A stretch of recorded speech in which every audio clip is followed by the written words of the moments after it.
আমার রাত্রে আপনার জন্য কি রান্না করব? আরে রান্না করবে কেন? রাত্রে জানো না নেমন্তন্ন আছে, ওদের বাড়িতেই যাব। কি? এই তো সকালে ওই বাড়ির মহিলাটার সাথে এত ঝগড়া করলে, তারপর আবার রাত্রে তার বাড়িতে তুমি নেমন্তন্ন খেতে হবে? তা ঝগড়া করেছি তো কি হয়েছে? ঝগড়া তো সকালে করেছি, কাল সকালেও আবার করব। তাই বলে কি আজকে নেমন্তন্ন খেতে যাবো না?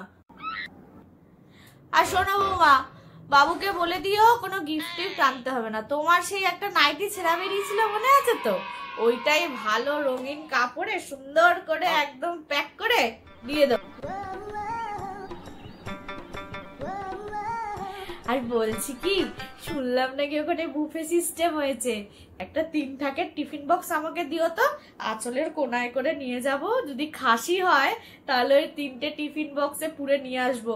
2-3 দিন ফ্রিজে রেখে মাংস খেতে পারবো, আর আমাদের বাজার করতে হবে না। যাও যাও যাও।